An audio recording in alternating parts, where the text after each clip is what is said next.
My name is Carla Lopez. I'm 38 years old, and I never thought my love life would turn into something ripped straight out of a slow-burning drama. I've been dating William, 35, for 3 years. We'd been living together for 1, and for a while I thought he was the partner I could finally build stability with after my divorce.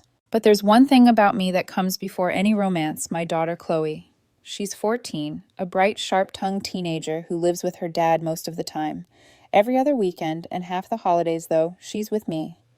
Those days mean everything to me. Last Tuesday evening, something inside our home shifted forever. We had just finished dinner. Chloe had gone back to her father's house 2 nights earlier. The table was cleared, and William and I had slipped into that quiet domestic rhythm, him washing dishes, me drying. I remember the smell of soap and the low hum of water against porcelain. Everything felt calm, until it didn't. William broke the silence, his voice unnervingly casual. "We need to talk about Chloe." The dish in my hands nearly slipped. A lump rose in my throat. What about her? He set down the sponge, leaned on the counter, like a man about to deliver a verdict. "I can't do this anymore, Carla." The every other weekend arrangement. The disruptions, always having to plan our lives around a teenager who clearly doesn't respect me. I blinked, certain I'd misheard. She's 14. All teenagers push boundaries. That's part of growing up. He shook his head, eyes hard. "No, don't make excuses for her. She deliberately undermines me. She ignores the rules when I set them, and you always take her side. I'm tired of competing for attention in my own relationship." The words "competing for attention" hit me like ice water. I put the dish towel down slowly. "William, she's my daughter. You're my partner. There is no competition." But he was already shaking his head, lips pressed into a thin line. "You need to choose. Either she stops coming here, or I'm done. Visit her at Daniel's place if you must, but I won't live in a house where I feel second place to a child." The room spun. For a moment I just stared at him, searching his face for some sign he was joking, some hint of the playful man I once loved. But his expression was stone, serious, final. My chest tightened. A choice. Between the man I thought I could love and the daughter I carried, raised, protected, through every heartbreak, the answer was instant. "You're right," I whispered. "A choice has to be made." Relief flickered across his features, a small smile tugging at his mouth. "Thank you. I knew you'd see reason." I didn't let him finish. I walked past him into our bedroom, opened the closet, pulled out his suitcase. Behind me, his footsteps faltered. "Carla, what are you doing?" "Making the choice," I said, calmly pulling his shirts from the hangers, folding them with methodical precision. "You're absolutely right. Someone has to leave. But it won't be my daughter." Panic crackled in his voice. "Stop! That's not what I meant." I didn't look at him. My hands moved faster, stripping his side of the closet bare. "You issued an ultimatum, William. I'm responding to it." "Carla, please. I'm your partner." His tone turned desperate. "We can work through this. Don't throw us away over boundaries." I spun on him, clutching a bundle of his shirts. Boundaries. "You asked me to cut my child out of her own home. That's not a boundary. That's a betrayal." His mouth opened and closed like a man gasping for air. Finally, he muttered, "Where am I supposed to go?" "Not my problem," I said coldly, dumping the clothes into the suitcase. "You have family. Call them." For the next hour, I packed. He alternated between shouting, crying, and bargaining. He even tried to twist the narrative, said Chloe was manipulating me, poisoning me against him. I almost laughed at the absurdity. A 14-year-old child, a manipulator, no. The manipulator was standing right in front of me. By 10 o'clock, his bag sat by the door. He was on the couch, red-eyed phone pressed to his ear. I heard his sister Meredith's voice faintly through the receiver. William's words were soaked in self-pity. "She's throwing me out, all over that bratty kid." That word bratty sent a hot rush of anger through me. I stormed over, snatched the phone. "Meredith," I said tightly, "come pick up your brother. He needs a place to stay." "Carla." "What's happening?" Meredith asked, alarmed. "Your brother demanded I choose between him and my daughter. I chose. Now come get him." I hung up before she could argue. William glared at me, cheeks wet. "You're making a huge mistake." "No," I said, voice firm, steady. The mistake was believing I could build a future with someone who'd asked me to abandon my child. This is the correction. This is the silence stretched, broken only by his ragged breathing. Meredith arrived 45 minutes later, face tight with judgment. She started lecturing me about marriage and compromise, but I cut her off. If someone asked you to choose between them and your kids, what would you do? Her mouth snapped shut. She had 3 children. She knew. They left with the suitcases. At the door, William paused, eyes burning with fury. You'll regret this, Carla. The only thing I regret, I said evenly, is not seeing who you really were sooner. I changed the locks the next morning. He was never on the lease anyway. It was my apartment long before him. And yet as I slid the new key onto my chain, a chill ran down my spine. Something told me William wasn't going to disappear quietly. Something told me this was only the beginning. The morning after I changed the locks, the apartment felt heavier, quieter. I should have felt relief, but instead there was a gnawing pit in my stomach. I kept telling myself I'd done the right thing, no, the only thing, by protecting Chloe. But something about the way William's eyes burned as he walked out with Meredith told me this wasn't over. And I was right. 2 days later, the text began. First soft, apologetic. Carla, I was stressed. I didn't mean it the way it sounded. I love Chloe, you know I do. I just wanted some balance. I stared at the screen, my fingers itching to respond, but each message felt hollow, rehearsed. I could still hear his voice spitting the words, choose between me and your daughter. That wasn't a slip of the tongue, that was who he was. I typed one line back. You asked me to cut my daughter out of my life. That's not something I can forgive. His reply came seconds later. You're being dramatic. Let's just talk, please. I put the phone down, shaking my head. Some doors once closed stay closed. But William wasn't the kind of man who respected closed doors. Financial hooks. By the weekend, the apologies had shifted to accusations. I paid for half the living room furniture. I deserve my share back. The KitchenAid mixer, my mom gave that to us as a couple. I want it returned. I laughed bitterly when I read those. Half the living room furniture, he'd Venmo'd me $300 toward a $2 $500 couch. As for the mixer, it had been my birthday gift from my sister long before he moved in. I texted back, you contributed $300. I'll Venmo you the money. End of discussion. Of course he wasn't satisfied. It's not about money. We built a life together. I muttered to myself, you tried to erase my daughter from that life. Conversation over. The audacity dragging. Daniel in. The real blow came on Sunday evening when my phone rang and Daniel's name flashed on the screen. Hey, he said, his voice carrying that familiar edge of barely contained amusement. You'll never believe who just called me. A sinking feeling hit me. William. Bingo. He tried to convince me that Chloe would be better off not visiting you for a while. My blood ran cold. What? Daniel chuckled grimly. Yeah. Said the separation was traumatic, that Chloe needed stability, and that maybe she should stay with me full-time until you and William worked things out. Can you imagine he was practically suggesting I cut Chloe off from you? I gripped the phone so tightly my knuckles whitened. Unbelievable. Oh, it gets better, Daniel continued.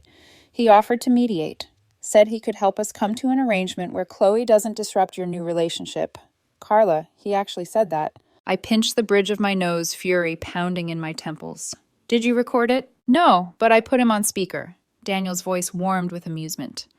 Guess who was in the room, Chloe? My heart stopped. She heard him. Not only heard him, she grabbed the phone, told him, and I quote, my mom already chose. She chose me. Get over it. Then she hung up on him. A sharp laugh burst from me, equal parts pride and heartbreak. Oh God, my girl. Daniel softened. She's fine, more annoyed than hurt. But Carla... He crossed a line. He didn't need to tell me. I already knew.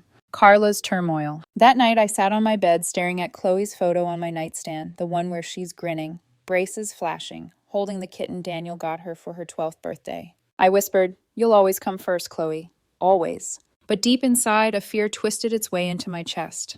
If William could try to turn Daniel against me, what else was he capable of? The air in my apartment felt thinner, like he was still there watching, waiting for another angle of attack. Meredith's involvement. Sure enough, Monday brought a new kind of pressure. Meredith called me. Carla, can we talk? I hesitated. About what? She sighed dramatically. William's devastated. He didn't mean what he said.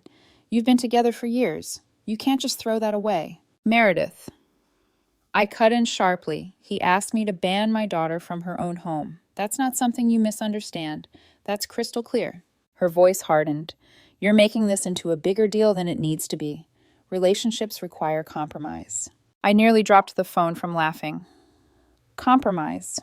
You think I should compromise on my child? Silence, then a clipped, You'll regret this. The line went dead. Foreshadowing. That night, I lay awake listening to the hum of the refrigerator and the occasional creak of the pipes.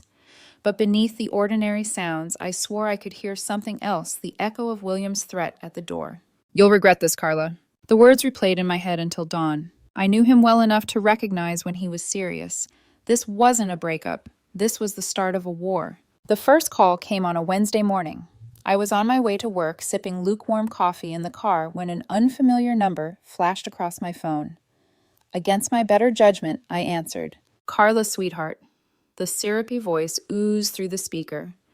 This is Patricia, William's mother. I tightened my grip on the steering wheel. Yes, I just wanted to reach out woman to woman, Patricia said smoothly, as though we were old friends. I understand you're upset, but throwing William out over one little disagreement, that's not how relationships work. My jaw clenched. He asked me to cut my daughter out of my life. That's not a little disagreement. Her voice sharpened beneath the honey. He didn't mean it like that. He simply wanted some adult time. When I married William's father, his children from his first marriage understood their place. They visited occasionally, but didn't intrude. Intrude. That single word pierced me. You mean exist, Patricia. Those children you're talking about, they don't speak to your husband anymore, do they? The silence on the line was deafening. I pressed harder. Maybe you should ask yourself why. Because if William thinks children are disposable, I can see where he learned it. Her facade cracked. How dare you? Click, I hung up. The nerve of her, as if Chloe, my own daughter, should know her place in my home. The social media war. By Friday, Patricia wasn't the only one circling. My cousin Claire texted me screenshots. You need to see this. William had taken to Facebook like a martyr stepping onto the cross. Post after post about narcissistic partners, about being forced to compete with the past, about step-parents being the real victims. One caption under a moody photo of himself read, "Sometimes love means being pushed aside for someone else's baggage." Baggage, that's what he called Chloe. I scrolled through the comments, mostly his friends telling him to stay strong and you deserve better. One wrote, "She needs to let go of her previous life if she wants to build one with you." And William, like a snake, replied, "Exactly. Thank you for understanding. It's so hard when the past keeps intruding." Claire's message followed right after Team Chloe all the way. He's making himself look like a fool. But I knew better. Words once planted online have a way of spreading like poison ivy. Even if his little fan club was small, the smear campaign had begun. Meredith doubles down. That weekend I ran into Meredith outside the grocery store. She was leaning against her car, arms crossed, waiting. "Carla," she said coolly, "we need to stop this nonsense." I bristled. "This isn't nonsense. Your brother tried to erase my daughter." Her eyes narrowed. "You've always been dramatic." William was frustrated. "You should have listened, not overreacted." I laughed bitterly. "So what?" I should have smiled and agreed. "Sure, William, my daughter will vanish so you feel more secure." Meredith's lips twisted. "You're turning the whole family against him. He's heartbroken, and you're broadcasting this circus." "Broadcasting," I snapped. "He's the one posting cryptic sob stories online." She had no response to that, just huffed, muttered, "You'll regret this," and stormed off. The words echoed again, always the same refrain. "You'll regret this." Carla's reflection. That night I sat with Chloe at the kitchen table, both of us eating takeout pizza.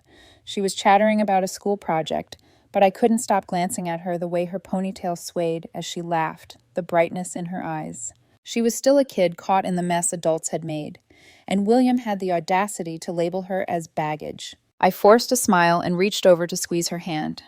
"You know something, Chloe. You're the best part of my life." She grinned, cheeks flushed from soda. "I know, Mom." Her confidence steadied me. Whatever storm William was brewing, we'd weather it together. Foreshadowing. But even as I tucked Chloe into bed later, the unease lingered. Patricia's phone call, William's Facebook theatrics, Meredith lurking like a vulture, it was all building towards something. I caught myself staring out the dark window blinds drawn tight. Somewhere out there, William was plotting his next move. And I had the sinking feeling it was going to get worse before it got better. By the following week, William had shifted gears. The apologies had dried up, the Facebook posts simmered into bitterness, and what replaced them was something darker. It started Monday morning, 7 a.m. I was fastening my earrings before work when I heard scratching at the door, then pounding. "Carla." "My key isn't working." I froze. He still had his old key, the one I'd changed the locks against. I slid the chain across and cracked the door an inch. There he stood, flanked by two men I'd never seen before, holding a box, like he planned to move back in. "You need to leave," I said flatly. "I'm just here to get my things." His tone was rehearsed, almost smug. "You already got them. Everything that was yours left with you." He stiffened. "The KitchenAid mixer, the photo albums, my wedding suit jacket. That mixer was mine years before you, and we were never married, William." One of the strangers puffed out his chest. "We're here to make sure William gets what's his safely." I blinked at them. "Who even are you?" "Friends," William said, as though that explained everything. I shut the door tighter. "Then your friends can drive you to the police station when I call this in as attempted breaking and entering." His face reddened. "You wouldn't dare." I pulled my phone from my pocket and started dialing. "Hi, yes, I'd like to report an attempted forced entry." The three of them scattered before I could finish. I stood there, heart pounding, staring at the dent his shoe had left where he'd tried to wedge the door open. The false reports. Wednesday, my building manager knocked on my door. Mrs. Rodriguez, silver-haired, stern, but kind. "Carla," she said gently, "I got a complaint. Someone reported hearing a child crying for hours in here. They're worried about neglect." My blood boiled. "That's a lie." "I know," she said firmly. "I told them as much. But I have to follow up. Off the record, it was William. He asked for safety checks, claimed he was worried about your daughter's well-being." The gall of it. He couldn't cut Chloe out, so now he was trying to paint me as an unfit mother. "Thank you for telling me," I said, voice shaking. Mrs. Rodriguez leaned closer, lowering her voice. "Also, he's been loitering in the parking lot, taking photos of license plates. People are nervous." That night, I sat by the window blinds open just enough to peek out, and there it was, the shape of his car parked across the street. Just far enough to be legal, just close enough to remind me he was watching. Targeting Chloe directly. Friday evening, I picked up Chloe from Daniel's. She was unusually quiet on the drive back. Finally, she handed me her phone. "Mom," William texted me. The pit in my stomach dropped. The messages were long, syrupy, manipulative. "Chloe, I know things are confusing right now. None of this is your fault. Your mom is just upset. When she calms down, we can talk. I miss you, sweetie. Maybe we could get lunch, just us, without telling your mom." The last line made my vision blur with rage. "Did you reply?" I asked, trying to keep my voice steady. "Yeah." Chloe's eyes flashed with defiance. "I told him to stop or I'd report him for harassment. Then I blocked him." Pride surged in me even as fear knotted in my chest. "Good girl," I whispered, kissing the top of her head. I called Daniel immediately. He was furious. "My lawyer will handle this. He's crossed so many lines, Carla." And for the first time I realized William wasn't just my problem anymore. He was dragging Chloe into his obsession, trying to wedge himself into the cracks of our family. The grocery store confrontation. The final straw came Saturday morning. Chloe and I were pushing our cart down the cereal aisle when I heard the unmistakable sound of forced surprise. "Carla, what a coincidence." I turned, and there he was, William with Meredith at his side, both of them smiling like they'd stumbled across us by chance. But we weren't anywhere near Meredith's neighborhood. This store was 15 minutes away from hers. The odds of it being a coincidence were laughable. William's eyes slid past me, landing on Chloe. "Hi, sweetie. You look so grown up." Chloe froze, then squared her shoulders. Her voice was steady, sharp. "Please leave us alone." Chloe, William said softly, as if he were the injured party. "I know you're hurt, but—" She cut him off. "You tried to make my mom get rid of me. The only one hurt here is you because it didn't work." Meredith's voice cracked through the tension. "Don't be rude to adults, young lady." I stepped between them, fury blazing. "Don't talk to my daughter, either of you." William raised his chin. "It's a public place. I can talk to whoever I want. And if you make a scene, I'll call security." Chloe gripped my hand tightly. We left the aisle, our cart abandoned. But as we passed, I noticed Meredith raising her phone, snapping photos of us. Hours later, I found out why. William had posted again photos of me, shielding Chloe, captioned, "Some people use their children as weapons. All I wanted was closure." The comments, though, didn't go his way this time. "Wait, you told her to choose between you and her kid. Why are you stalking them in grocery stores? This is creepy, William." By evening, the post was gone. Foreshadowing. But the damage wasn't undone. The stalking, the manipulation, the lies, it was escalating. As I tucked Chloe in that night, I couldn't shake the feeling that we were living under siege. William wasn't just a bitter ex. He was a storm building on the horizon. And I knew the thunder hadn't even started yet. The lawsuit papers landed on my doorstep like a poisoned gift. Unlawful eviction, emotional distress, $30,000 in damages. I sat at the kitchen table staring at the stamped envelope while Chloe did her homework across from me. 30,000. As if he could erase what he'd done and turn me into the villain with the stroke of a lawyer's pen. When I called my attorney David, he chuckled darkly. He doesn't have a case, Carla. He was never on the lease, never got mail there, and you didn't physically remove him. He left with his sister. If anything, we should counter for harassment. I thought of the text to Chloe, the fake neglect reports, the stalking in the parking lot. My hands trembled. Do it, counter Sue. David's tone sharpened. This won't end nicely for him. The workplace attack. 2 days later, my boss called me into her office. My stomach dropped the second I saw her face. Carla, we received a complaint. Someone claimed you're unstable, that your domestic issues make you a risk to the company. I could barely breathe. What, who? They didn't sign it, but it contained details only someone close to you would know. She leaned forward, lowering her voice. It traced the email. It came from a coffee shop downtown. Security cameras put Meredith there at the exact time it was sent. I sagged with relief, though fury bubbled underneath. So it's harassment. Exactly. HR has documented everything. If they contact us again, our legal department will intervene. She gave me a reassuring smile. Don't worry, Carla. We're on your side. Still walking back to my desk, I felt the walls closing in. He wasn't just coming after my home. He was clawing at my livelihood. The final break-in. Thursday evening, I returned from work to find the apartment door slightly ajar. My pulse spiked. Inside, standing bold as brass, were William, Patricia, and a man I didn't recognize. How did you... Then I remembered. The fake rock under the porch. The spare key I'd forgotten. William's smile was triumphant. You thought you could lock me out, but you can't erase me from this home. Patricia folded her arms, her voice syrupy sweet. Carla, darling, this has gone too far. We've brought Pastor Raymond to mediate an intervention. An intervention. My laugh came out sharp, jagged. This is breaking and entering. The pastor, calm and self-important, stepped forward. We just want you to see reason. Marriage is sacred. Family requires sacrifice. William deserves a chance to rebuild. Family, I spat. He tried to make me throw my child away. That is not family. William's face twisted. You're destroying us, Carla. We can fix this if you just stop being so stubborn. You have 10 seconds to leave before I call the police. I pulled out my phone, my thumb hovering over the keypad. Patricia shrieked. You're putting a child before your vows. 5 seconds. William's bravado cracked. Carla, please, I love you. We can go to counseling. Pastor Raymond. 2 seconds. I dialed. Hello, yes. I have 3 trespassers in my home. That got them moving, but not fast enough. The cops arrived within minutes, catching them mid-escape. I showed the officers my lease, the changed locks, and finally William's ID still registered at Meredith's address. He'd never even updated it. The officers cuffed all 3 for trespassing. The pregnancy bombshell. As they were being led out, William twisted against the officer's grip and shouted, You can't do this. I'm going to be a father. Everything stopped. The officers glanced at me.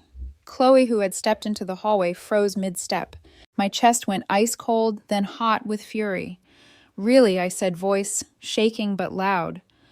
That's impossible. I had surgery years ago, and you and I haven't been intimate in months. A female officer snorted. Nice try, buddy. William's face went pale. I meant she was pregnant, but she miscarried from all the stress. Which is it, I demanded.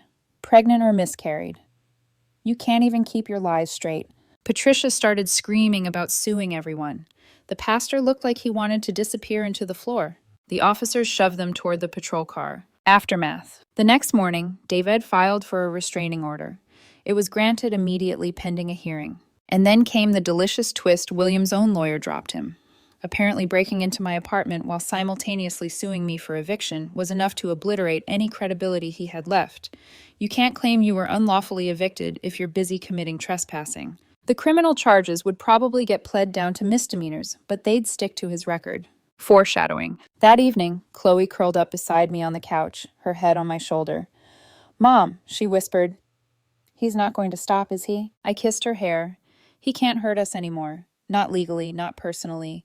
He tried, and he failed. Still, as I watched the shadows flicker against the blinds, I wondered, was this truly the end of William's storm, or just another pause before the final wave? The silence in my apartment felt different after the arrests. Not heavy, not suffocating, but clean.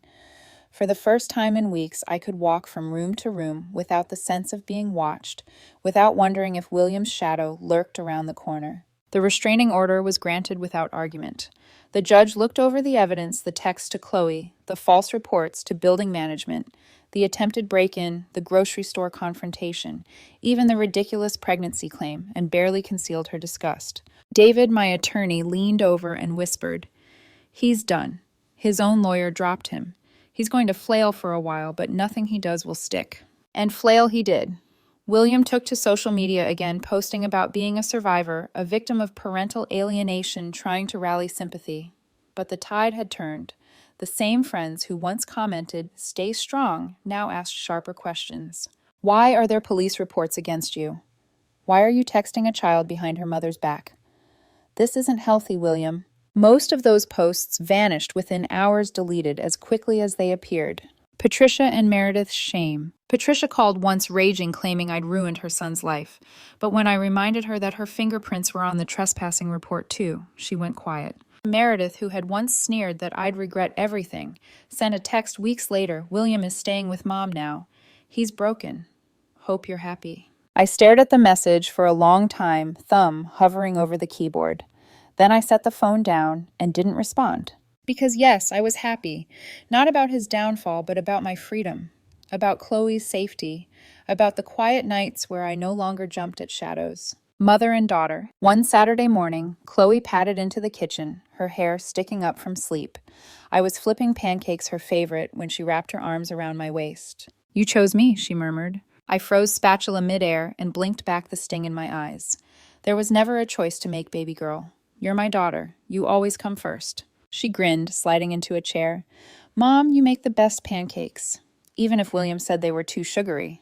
I laughed, really laughed, the kind that shook the tension from my shoulders. Then I'll add extra syrup just to spite him. The camping trip. Spring break rolled around, and instead of lawyers, police calls, and restraining orders, Chloe and I packed a tent, sleeping bags, and marshmallows.